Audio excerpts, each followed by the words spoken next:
earlier this year.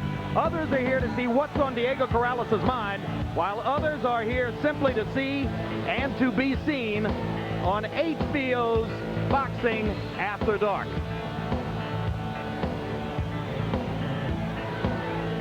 And with a big smile, we welcome you to El Paso, Texas, and welcome you to this latest installment of Boxing After Dark, which tonight showcases two of the rising young superstars in the sport. But in the tradition of this series, these are fights in which both of the unbeaten superstars, Diego Corrales at 130 pounds, Erik Morales at 126 pounds, could walk away as the losers.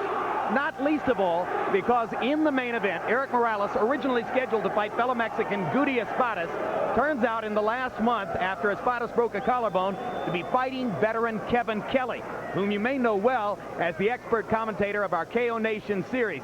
Kevin Kelly started the craze for watching fights in these weight classes. He's a big puncher, but he may have more than just the puncher's chance here. For more on that, let's turn to HBO Boxing After Dark commentator and legendary trainer and manager Emanuel Stewart. Emanuel, Kevin Kelly, not just your average last-minute throw-in opponent. What chance do you give him of upsetting Erik Morales' apple cart in the main event tonight? I give Kevin Kelly a good chance of putting up a good fight and possibly scoring an upset. It's going to be difficult going down the stretch because of the consistency of Morales. But Kevin Kelly comes in as a well-conditioned fighter for this fight, I believe. I think he has a good punch, his left-handed style of fighting, and his experience is going to present a problem to Erik Morales. All right, that's the subtext of the main event that we'll see later on tonight. Before we get to that, a fascinating fight involving a fighter with massive outside-the-ring problems.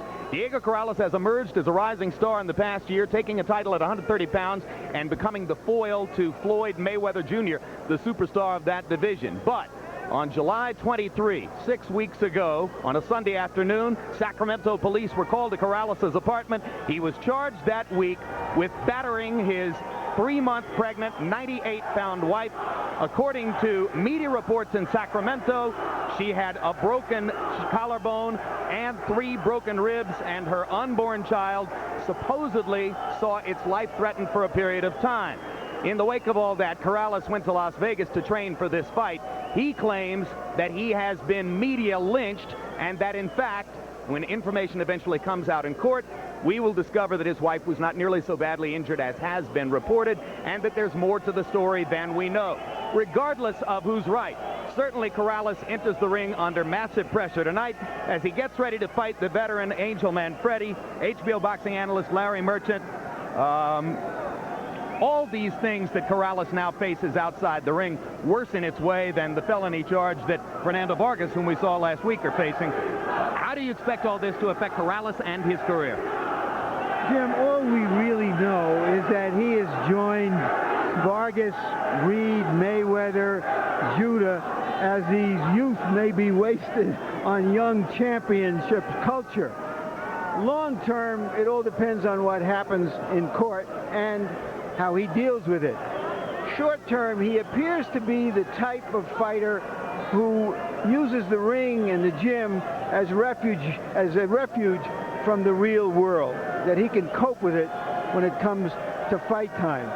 But short term, he's got to deal with Angel Manfredy, who may be the best fighter he's ever faced. Indeed, Angel Manfredy, with a colorful career over the last few years and has fought against some of the top fighters in the sport. We'll see what he can do tonight, coming back to 130 pounds. Tail of the tape now for Diego Corrales against the veteran Angel Manfredy, and you can see that despite his colorful recent career, Manfredy is still only 25 years old. Corrales turned 23 about a week and a half ago. Corrales, the Tommy Hearns of the 130-pound division, 6 feet tall. He has a 6-inch height advantage, a 2-inch reach advantage. Weighed in a quarter of a pound under the limit tonight. Corrales weighs 140, Manfredy 135. That indicates they were both in excellent shape coming in. Rules of the bout with our unofficial ringside scorer, Harold Letterman. The Diego Chico Corrales Angel Manfredy fight is scheduled for 12 rounds using the unified rules of the Association of Boxing Commissions. There is no standing 8 count, no 3 knockdown rule. Only the referee can stop the fight, and you cannot be saved by the bell in any round, including the 12th and final rounds. Jim. All right, Harold. You may remember when first we introduced Manfredy, coming out of Gary, Indiana, the town that long ago produced Tony Zale. He's had a variety of incarnations in his public figure life, and the newest one, Larry, is yet another departure from the past. Yeah, well, pre-Prince, he came to us as El Diablo, the devil, and made a splash with this colorful entrance. But he now says he's a new creature with new features. After turning himself into some Las Vegas glitz, he has stripped himself down bare, claims he is a born-again Christian, and in fact, talks so much about his faith, as you see here, that you would almost think he is running for political office. His biggest win was at 130 pounds when he defeated Arturo Gatti a few years back and derailed the freight train that had made Gatti one of the biggest attractions in the sport at that time. His biggest loss was a shocking 2-round stoppage against Floyd Mayweather Jr. in Miami, when Mayweather Jr. simply caught him with his blinding speed and disoriented Manfredy with a couple of hard shots at the beginning of the second round. He has not fought in this weight class of 130 for a couple of years now. So there's a question of how strong he can be against the ultra-strong Corrales. And there you see him once again trying to become a real angel.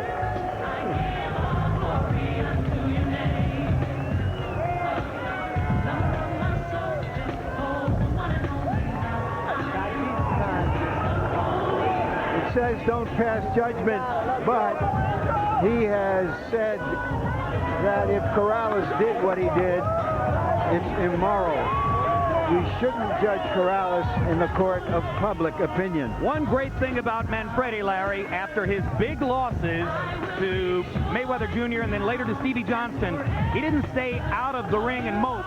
He went back into the ring and fought regardless of the size of the paycheck, and that's a mark of his professionalism as a fighter.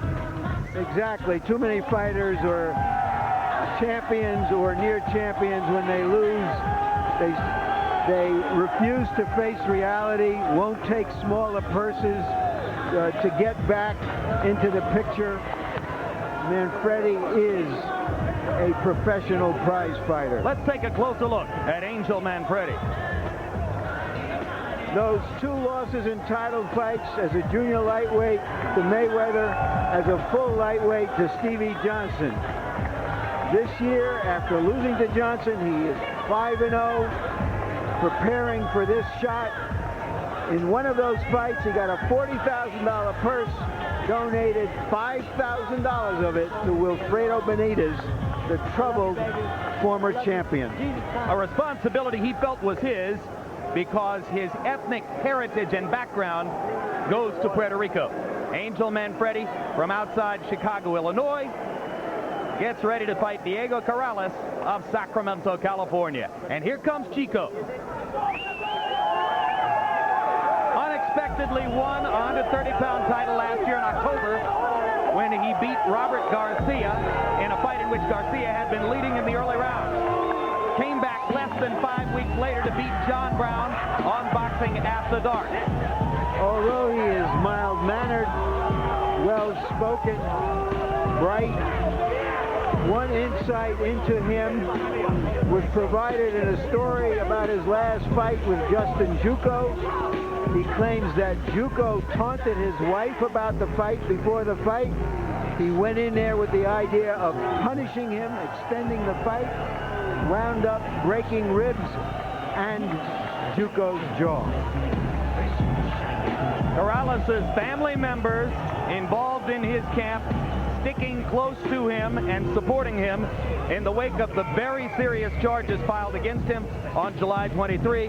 Meanwhile, women's groups in Sacramento and elsewhere say they want to see Corrales made an example of the problems that athletes have faced in controlling their violence in the home. And a closer look at Diego Corrales. Question of whether his showdown at 130 pounds with Mayweather will happen, because both of them have had problems outside of the ring. If it doesn't happen early next year, Corrales, as tall as he is, expects to move up to 135 pounds, the lightweight limit, shortly. And his nutritionist and trainer say that eventually he will be a full-blown welterweight. Big question. Will he bring his focus and concentration tonight while facing massive problems outside the ring? And while you're watching the fight tonight, log on to HBO.com/boxing, where you'll be able to judge the fights, answer the question, who's the best 126-pound fighter? We're offering you as our candidates Marco Antonio Barrera and Eric Morales, both recently arrived in the division, and the established featherweight champ of the world, Prince Naseem Hamed. Choose one of those three or write in somebody else. We'll give you the results at the end of the evening. Now let's go up to ring announcer Michael Buffer for the official introductions. Ladies and gentlemen from El Paso, Texas, welcome to Boxing After Dark on HBO. Brought to you by Top Rank Incorporated, along with La Cerveza Más Fina Corona Extra and the Speaking Rock Casino of El Paso. The first bout brought to you in association with Cedric Kushner Promotions. Tonight's fights are sanctioned by the Texas Department of Licensing and Regulation. The scoring for this first bout will be done by 3 judges assigned at ringside, scoring on the 10-point must system, and they are David McCullough, Ronnie Ralston, and Gail Van Oy. And when the bell rings, your referee in charge of the action, Jerry McKenzie. And now, ladies and gentlemen, 12 rounds of boxing for the IBA and IBF Junior Lightweight Championship of the World. Introducing first, fighting out of the blue corner, wearing black trimmed with silver and weighing in at 130 pounds. His professional record, an excellent one. 33 victories, including 26 knockouts, with 4 losses and a draw. From Hobart, Indiana, ladies and gentlemen, here is the challenger, the former junior lightweight champion of the world, Angel Manfredy.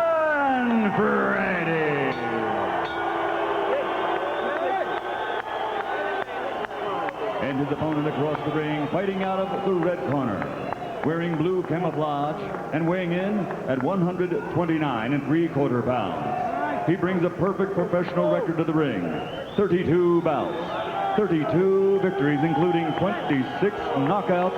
He dedicates tonight's bout to the memory of his good friend Harvey. From Sacramento, California, ladies and gentlemen, presenting the reigning and defending undefeated IBA, IBF Junior Lightweight Champion of the World, Diego Chico Corrales.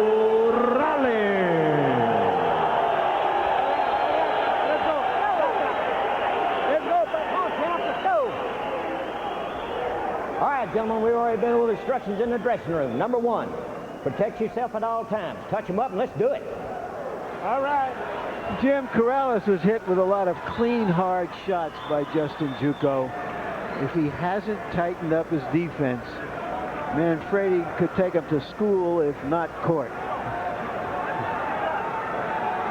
Of course, you could argue, as Chico does, that Juco wasn't powerful enough to hurt him. Although, in fact, he was rocked a couple times in that fight, particularly in the 7th round, but eventually produced a TKO because Emmanuel Stewart, Corrales has an unusual style and generates unusual power for this weight class. Well, what makes him so special, for a tall guy, he stalks most guys. He blocks punches with very little effort with his gloves and elbows, and usually is in a position to effectively punch back. A lot of guys avoid punches, but they get out of position also at the same time.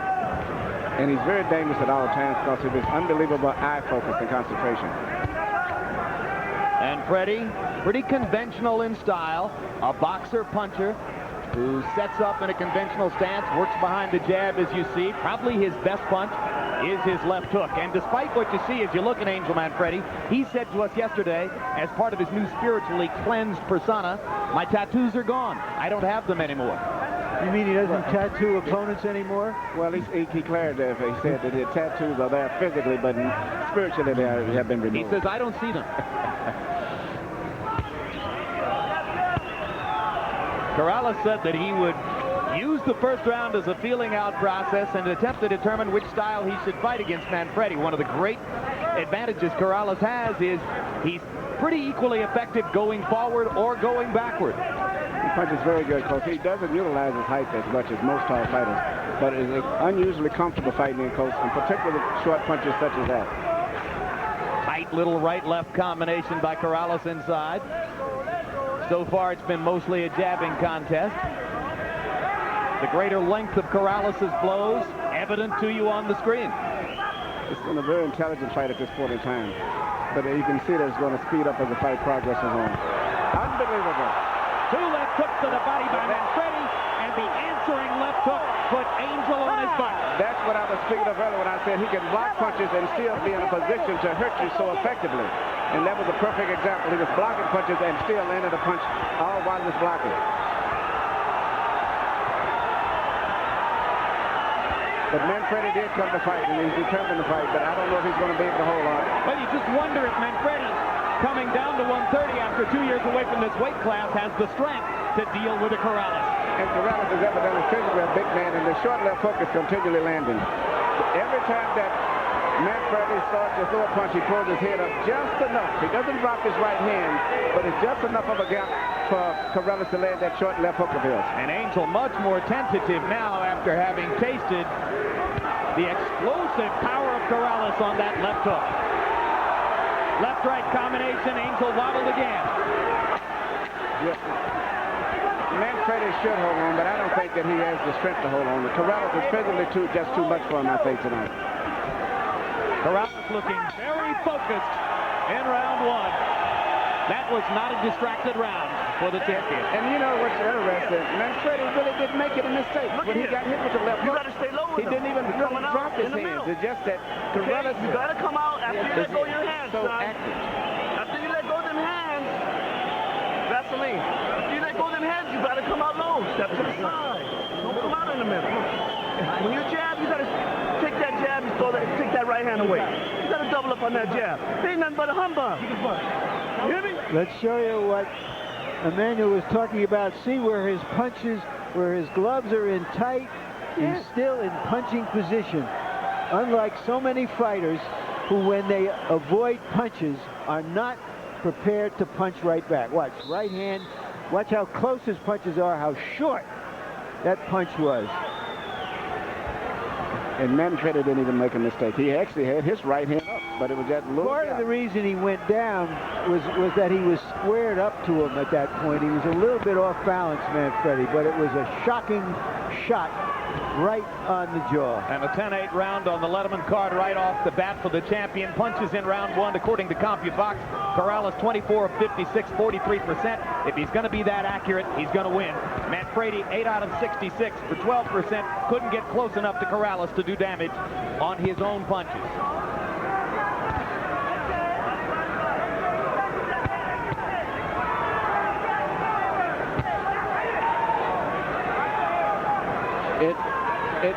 In order to fight a fight as tall as Corrales is, you have to be busier than Manfredy is. But the problem is, every time that he punches and makes an aggressive attack, he actually is leaving himself open because of the short accuracy of the punches of Corrales. So he's in a real frustrating situation.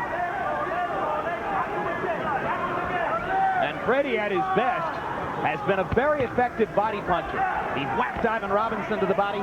He matched Arturo Gatti left hook to the body for left hook to the body and ultimately wore him down and won the fight. But here, the artillery is just too big on the other side. Definitely too big. And the punch that seemingly Corrales is most vulnerable to, believe it or not, is a jab. Particularly if you jab at him and get him to reaching and parrying your jab, and you trick him and then jab halfway and stop and jab all the way through, you'll hit him. But look at Morales block the jab there with his right glove. Oh yes, in a good position. But you have to half jab first and then jab. Here we go. And that's what Justin Juco was hitting him effectively with. Now Corrales steps forward and attacks Manfredy with the left hook. Angel with a chance to counter for the moment.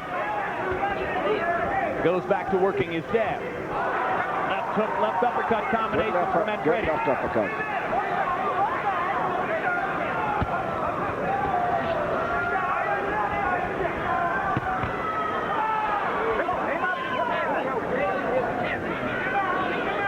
You get a sense of the determination of Angel Manfredy. Down once in round one. Considering everything, Manfredy's fighting a very good fight. And considering everything, Corrales' attention and focus is right on his opponent. Absolutely. Unbelievable eye focus. He is so calm is one of the things that is impressive to me, Emmanuel. It's almost like a violent Zen master. Very relaxed, and always in good physical position from his balance viewpoint to execute punches at all times. And even though there are other rising stars in the 130-pound weight class, like Acelino Freitas and Joel Casamayor, every Corrales fight against a name opponent is a yardstick for his ultimate chances against Floyd Mayweather. Let's listen here. And let him grow up a little bit. Don't do that again, okay? Let's go to work. Let's go to work. Go to work, baby. Let's go to work every round. Don't allow him to get brave, okay? Okay? Let's go to work every round, okay? Keep that jab on. Keep that jab on. Keep that jab. Jab is the man. Then come back with the right hand to the body. Left hook on right hand. The body? Come on, son. This is your fight. Right there, baby. You have to fight him instead of boxing. So you stand outside trying to box. Take a deep one for me. Take one more for me. Now you take these rounds, and you take it from beginning to end. You keep that momentum. You're in great shape. Angel Manfredy showed his quality as a fighter when he came back in that last round and probably won it. Well, you heard his corner asking him to stop boxing and go in and fight. What do you think of that, Emmanuel? I think that's the only way that he can win this fight. I think it was good instructions. He's going to take a risk of getting hit, but he's going to get hit anyway. So the best thing he can do is to pick up the tempo and hopefully get Corrales to fighting at a faster pace than he's used to fighting at. And you can see Manfredy's a good listener. He went in and busted Corrales with two hard right hands. Corrales comes back with a right hand and the left of his own. That's the left hook once again that he didn't see. It isn't necessarily a hard punch, but it's a punch that he didn't see. Because it's so quick and short. He delivers the left hook with very low distance. Angel's wobbled again. Got big trouble facing him. 2 minutes left in the round. Manfredy having trouble once again taking Corrales' big stuff. The left hook again. That punch didn't travel more than 8 inches. No, very short, accurate punch, especially for a short, tall guy. Usually has to have a lot of range to punch. He's probably the most effective short puncher of all of the fighters in the featherweight and junior lightweight division, and the tallest one. Corrales is gunning for a third-round KO. Corrales doesn't think Manfredy can make it out of this round. Attacking full bore now, and Angel unable to defend himself much of the time. Manfredy is fighting a very determined fight. Any lesser fighter would probably have given up at this stage.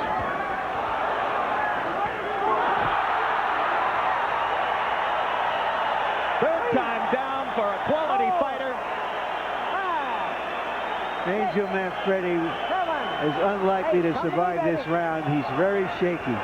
One more time, that's it. He's been down twice. There is no 3 knockdown rule in effect. And it's early in the round, which is a big factor to us. Yeah, he's got a minute left. Corrales with a minute left to finish in this situation. Awfully hard to bet against him. Such a good power puncher.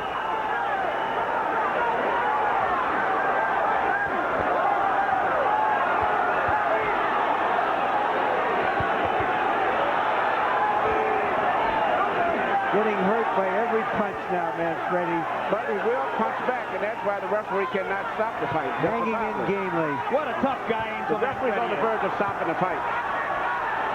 Well, which wouldn't be a bad stoppage. No, it would be justifiable.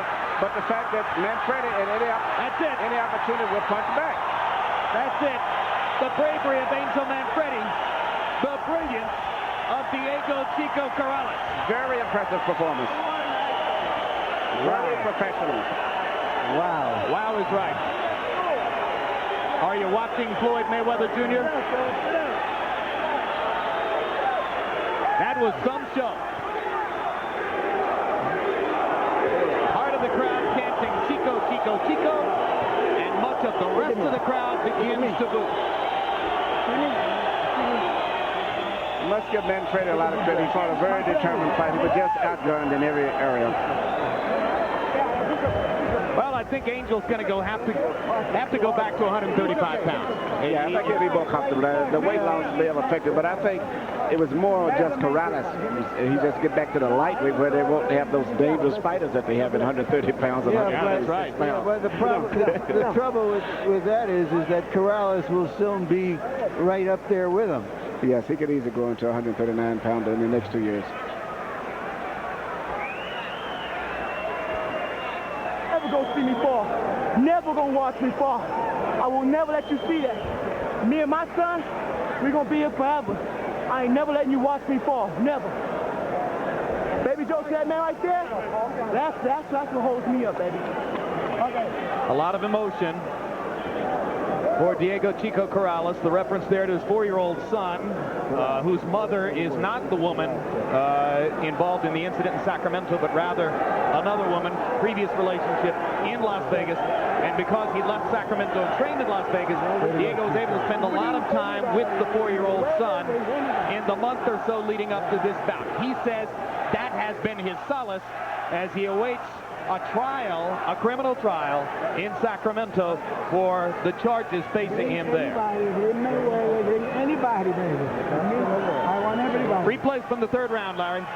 Well, Larry's gone back into the ring. All right, Emmanuel, let's take another look at the first knockdown in the 3rd round, and that was the left hook again. It was a duplication of the first knockdown in the 1st round. Once again, a left hook high on the temple. Even though he had his gloves up, it was just enough room for him to land that left hook. And the most effective thing about Corrales' punches is you don't see the punches that land, and that's what hurts the most. Here comes the right cross. Knocked down to with just a straight right hand lead, very similar to what he knocked out Robert Garcia with. And one more look at the right cross that flattened Manfredy, 3rd time in the fight. At this stage, it was just academic. Absolutely. It was target practice from that point forward.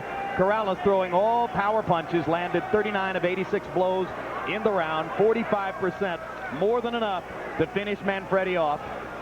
And the referee, Jerry McKenzie, stepping in with a good stoppage because Angel's heart is such that he could have gotten himself badly hurt. He could have been seriously hurt in that fight because he was not going to give up. Nope, no possible way. Not that guy. So after a month of tension and fear, Diego Corrales is able to smile as he holds his 4-month-old son in his hands. And let's go to Michael Buffer for the official particulars on this one. Ladies and gentlemen, referee Jerry McKenzie steps in and calls a halt to the bout. At 2 minutes and 38 seconds of round number 3, the winner by knockout victory, 33 bouts, 33 victories. He's still the undefeated IBF Junior Lightweight Champion of the World, Diego Chico Corrales.